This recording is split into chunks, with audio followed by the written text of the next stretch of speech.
Muito bem, senhores, vamos agora começar a falar das figuras de sintaxe. Bom, quando a gente fala de figuras de sintaxe, a primeira coisa importante para a gente perceber é o seguinte: é o maior número de figuras que a gente vai encontrar, tá? Então, quando eu falo em figuras de sintaxe, primeira coisa, vamos entender o que são figuras de sintaxe. Para isso eu preciso relembrar com você o conceito da sintaxe, que não é um conceito difícil, é apenas mesmo para efeito da gente rememorar.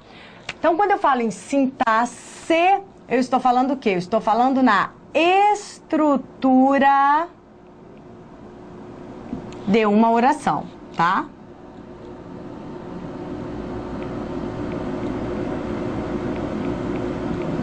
Eu estou falando na estrutura de uma oração. Sintaxe é isso. Sintaxe é aquela parte da gramática que vai trabalhar, que vai estudar a estrutura dessa organização dos termos. Então, todas as vezes que a gente tiver organizando isso aqui e puder trabalhar com algum recurso que enriqueça o meu texto, algum recurso que enriqueça a minha disposição ali das palavras, que enriqueça e que gere efeitos diferenciados, então estou trabalhando com a figuração. Então vamos lembrar, né? Figuração, figuras de sintaxe, estrutura de uma oração, mas sempre lembrando que aqui eu tenho que buscar uma figuração, ou seja, um efeito diferente, uma consequência que vá além da mera organização daquelas palavras ali. Porque a mera organização das palavras, ela já é a sintaxe, isso aí é óbvio. Então, o que me faz estudar a sintaxe para buscar estas figuras? O que me faz estudar a sintaxe para buscar estas figuras, tá?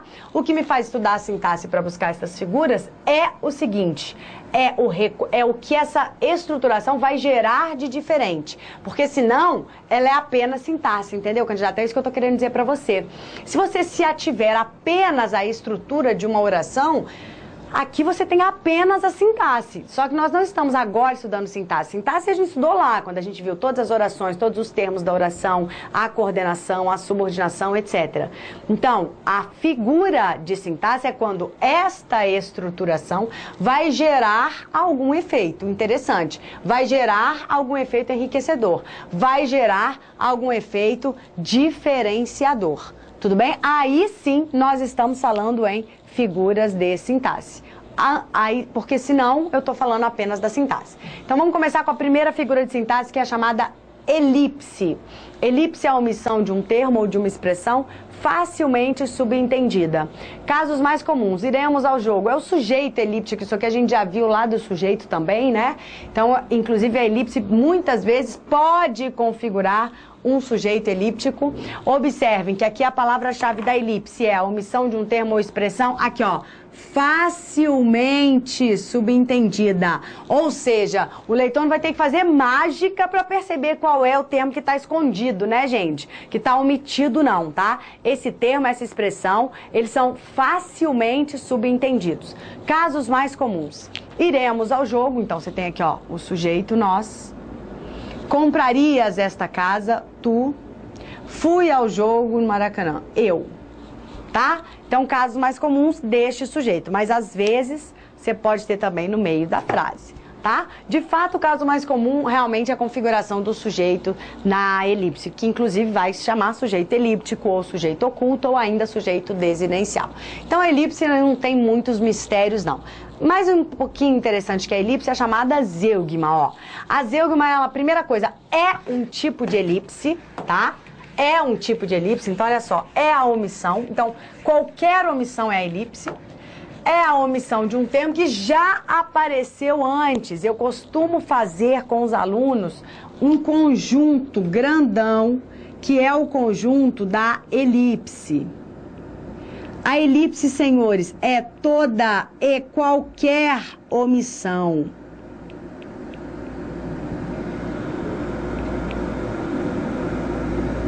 Então, toda e qualquer omissão é uma elipse.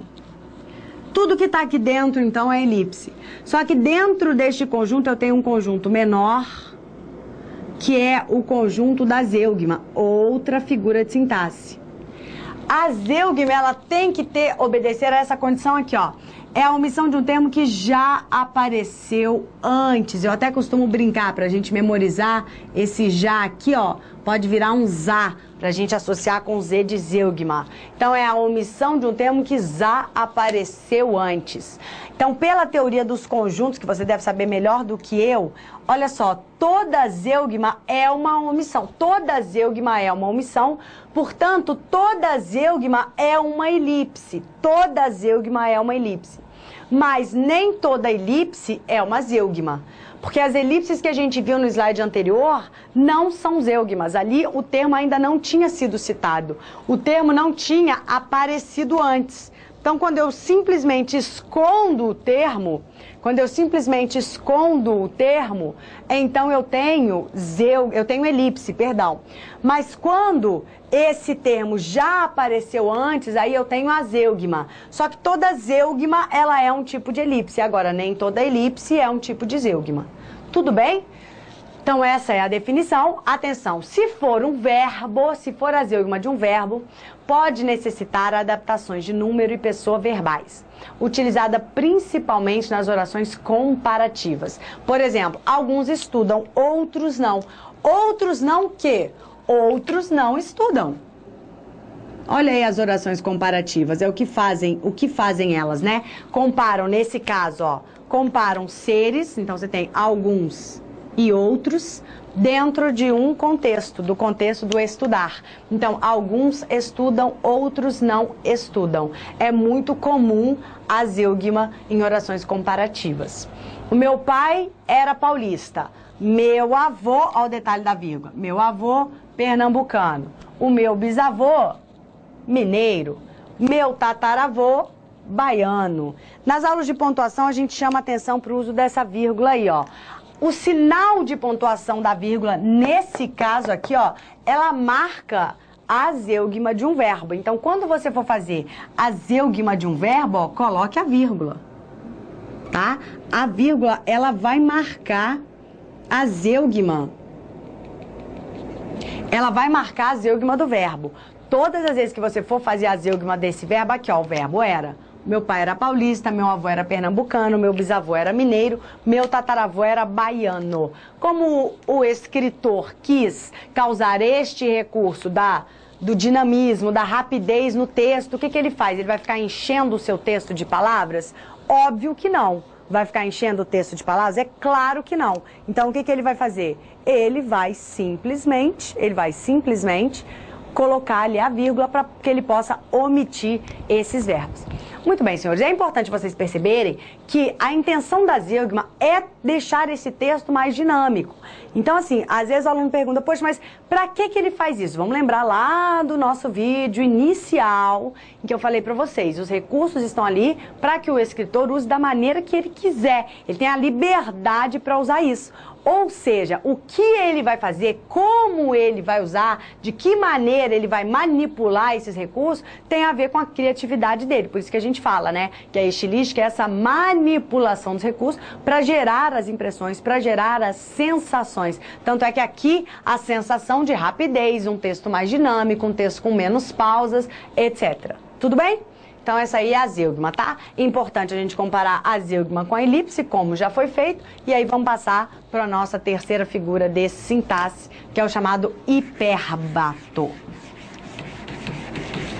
Bom, como eu estou falando em sintaxe, eu estou falando o tempo todo em oração, né? Em termos da oração. Então, o hipérbato, candidatos, é o seguinte. É a alteração ou mesmo a inversão da ordem direta dos termos na oração. Ou então, a ordem ou a inversão, a alteração ou a inversão das orações no período. São determinadas por ênfase e podem até gerar anacolutos. Vamos com calma, então. Vamos lá. Primeiro, ordem direta dos termos da oração. Ordem direta dos termos da oração. Qual é a ordem direta dos termos da oração, candidatos? Vamos lá. Sujeito. E em seguida, o predicado. Essa é a ordem direta. Lembrando que dentro do predicado também tem uma ordem direta, né? Tem o verbo, Depois do verbo, os objetos. E depois dos objetos, os adjuntos adverbiais. Caso, obviamente, o verbo tenha estes dois complementos, estes dois tipos de complementos, então primeiro eu coloco os objetos, depois eu coloco os adjuntos adverbiais. Então essa aqui seria a ordem direta dos termos de uma oração. Primeiro o sujeito, depois o predicado. E dentro do predicado a ordem mais direta é: primeiro vem o verbo, depois vem os objetos, depois vem os adjuntos adverbiais. Obviamente que se um verbo não tem objeto, claro que então vem o verbo e em seguida o adjunto adverbial. Óbvio, né? Muito bem.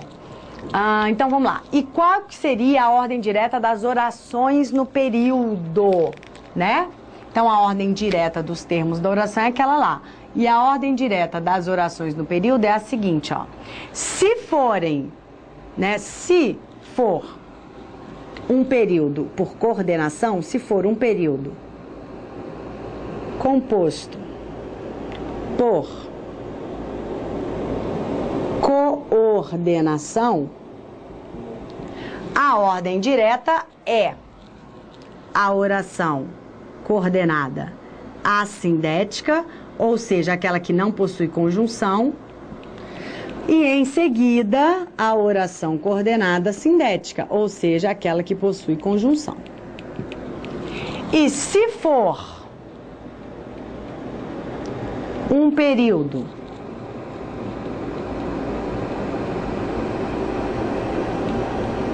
composto por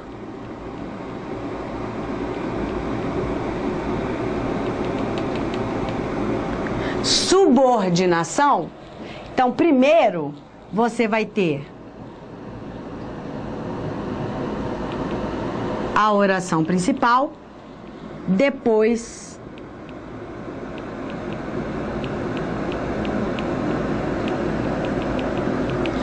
você vai ter a oração subordinada.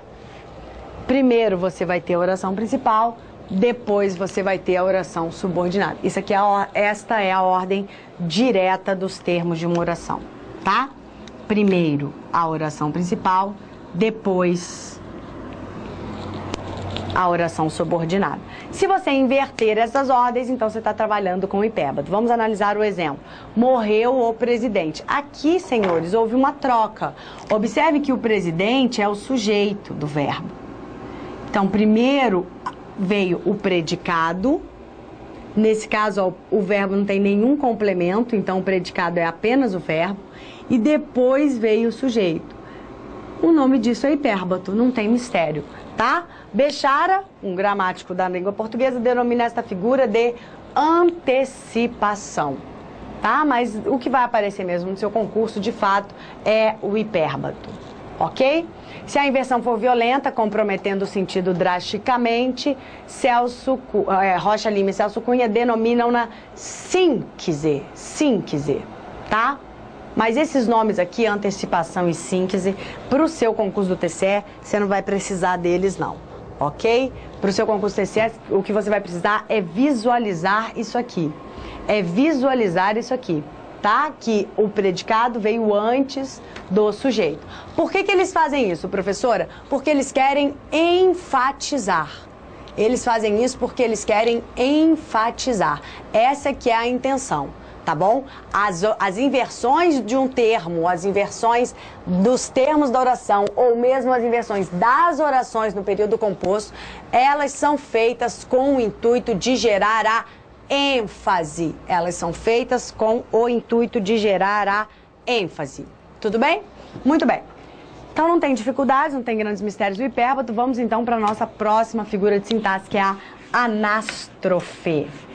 Atenção para a anástrofe. Tem que tomar cuidado porque os nomes muitas vezes, né, não são muito familiares a vocês, mas isso não pode ser de forma alguma motivo de medo, né? O que você tem que fazer enquanto candidato? Você tem que ir se familiarizando com isso, de modo a tornar esses nomes aí não só acessíveis, como também comum para o seu estudo. Então vamos lá. A anástrofe é a anteposição Em expressões nominais, então é importante, o que são expressões nominais? Expressões que não possuem verbo.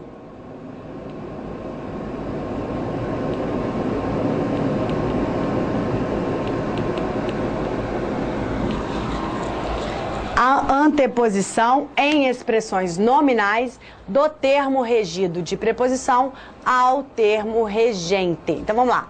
Da morte o manto lutuoso vos cobre a todos. Da morte o manto lutuoso vos cobre a todos. Bom, então o que são expressões nominais? Que não possuem verbo, tá?